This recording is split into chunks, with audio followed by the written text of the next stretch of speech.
Hashem Svasai Tifzach Ufi Agitila Sacha. We're now in the 9th parak of Tehilim.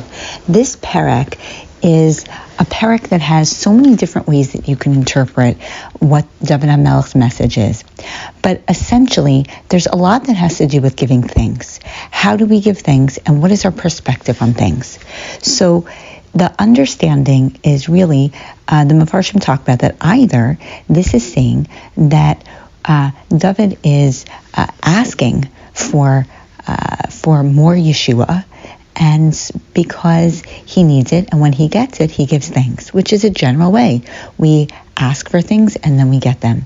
Another psychological perspective that you could take is that David HaMelech is thinking already. He's already been given much, but there's the human nature that when we have, we still ask for more. Like when we give thanks to Hashem during Hallel, we say, Ana Hashem Hoshiana, Ana Hashem Hatzlichana. We still ask. And so we have to get a perspective on things from this parak. So let's see what we can find. Lamnatseach Amut Laben Mizmor LaDavid. Again, conductor to the conductor. El Mus Laben. What is that? The death of Laben. So some say that was a person that was against David. If you switch around the letters, Laben, you get Naval. So Naval, remember, he fought with David. But really, the Mefarshim say he wasn't so bad. He was just a miser. So, why would that be? Others say that it's referring to Goliath, who was Benayim. The same word is, a similar phrase is used, and it was earlier in David's life where he was able to kill Goliath, and he's giving thanks for that amazing miracle. Some say that this is one of the deaths of his children, actually, and in that way, it was, one could speculate that maybe it was the child that he lost with Bathsheba or Avshalom, and others say very generally that this was a type of song. It was, a melody that was used during that time. Mizmor LaDavid, we know that HaKadosh Baruch Hu gives David, his Shekhinah comes on David after David does his effort to give the Mizmor to David. Odeh Hashem b'chol libi. I am going to praise Hashem with all of my heart. Asapra kol niflosecha. I am going to talk about all of the wonders. This is a key to thankfulness. Odeh Hashem b'chol libi is David's way of saying, with all of my heart. How do we get to true Odeh? How do we get to true thankfulness? We get it by giving our full heart to it, not by being in the moment, by thinking about what I have right now, not more, by making it with all of my heart in my mentality right now, not in the future. Asapra kol neflosecha. I'm going to tell about all the wonders. What does that mean? How do we get to the first part of being so thankful? Well, we're going to talk about all of the wonders, not just the wonder now, but if you have to, you expand on the things that you're thinking about. Remember, Yesh li kol, we have the understanding with Avram, when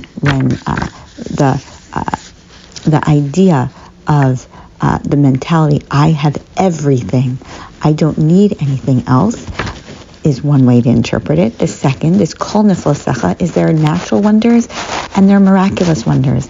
There are things in our life, if we wake up and we're looking for the regular, we're saying thank you to Hashem for being able to go to the bathroom, for being able to see, for being able to be clothed.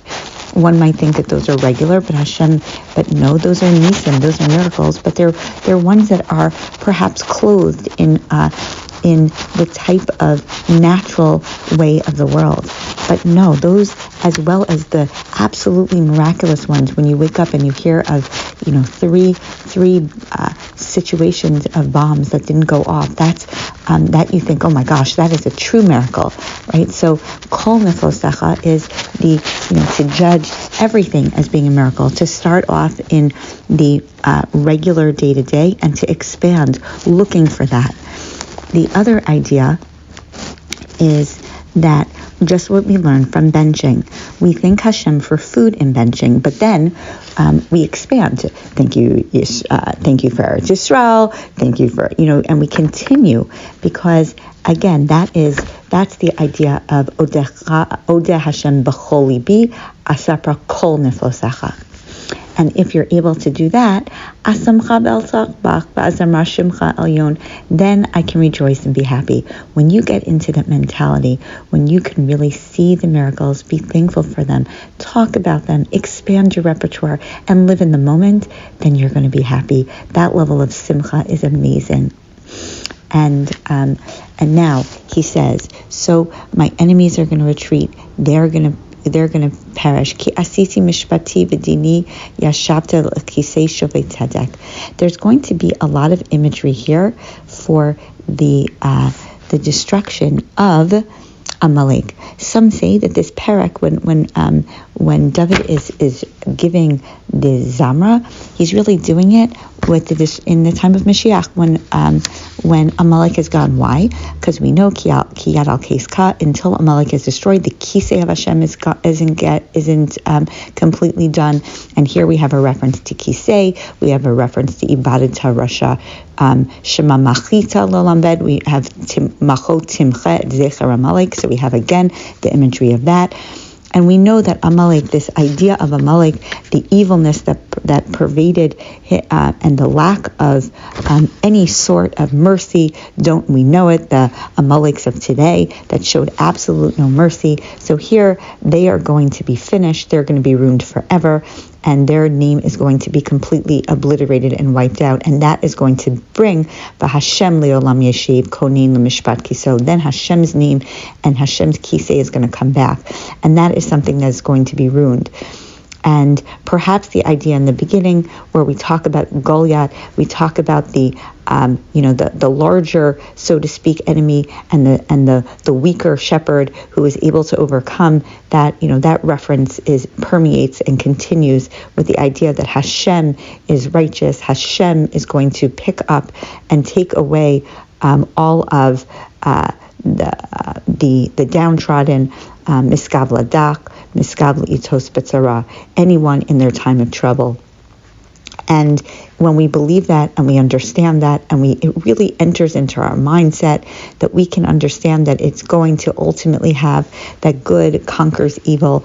So who is it that can really take solace from this idea? The people that are Yodei Shmecha, that know your name. What do you mean that know your name? So Shemecha is really the Torah. There's a halacha Rabbi Rosner mentions, which is so interesting. Let's say there is a letter in the Torah that is missing, but it doesn't change the meaning. So one would think, okay, so the meaning is still good, the Torah is still good. No, because Hashem's name is the Torah, you can't even be missing a letter because it changes the name of Hashem.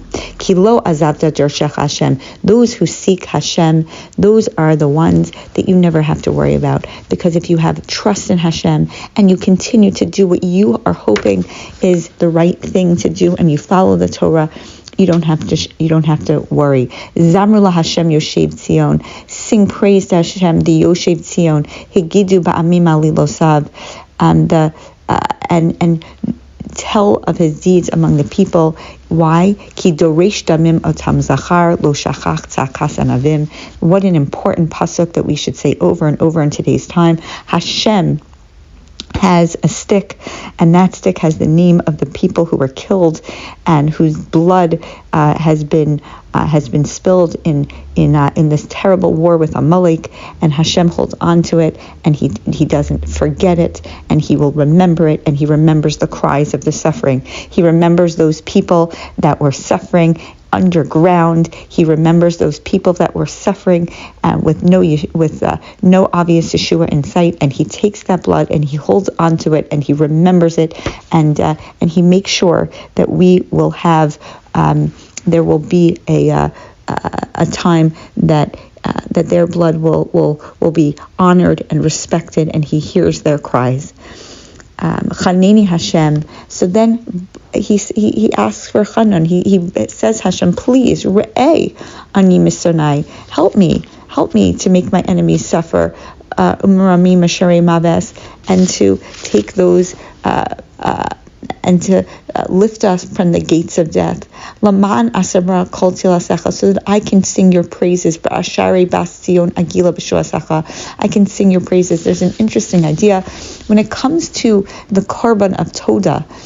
There were a lot of different sacrifices. The korban toda, the korban of thanks, was 40 loaves.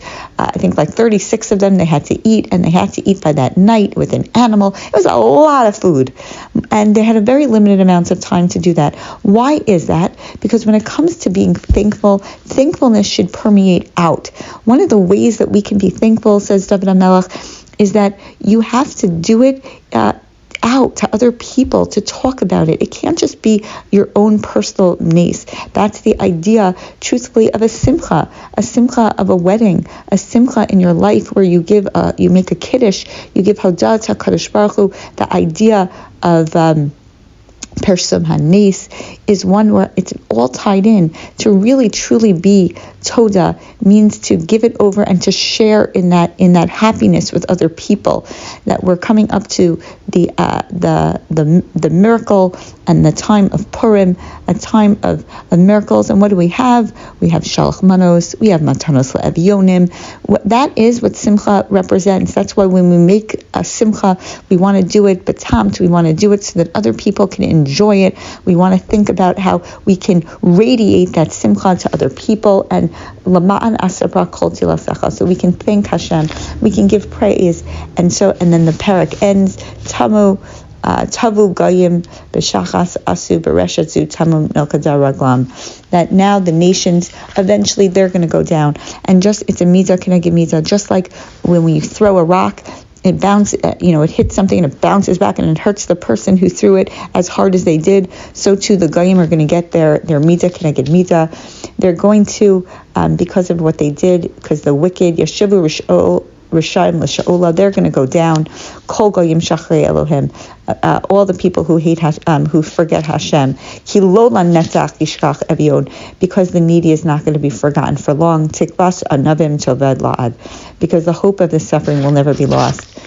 Kuma Hashem, raise up Hashem, al ya'oz enosh, a weaker version of people. Yifshutu goyim al panecha, help.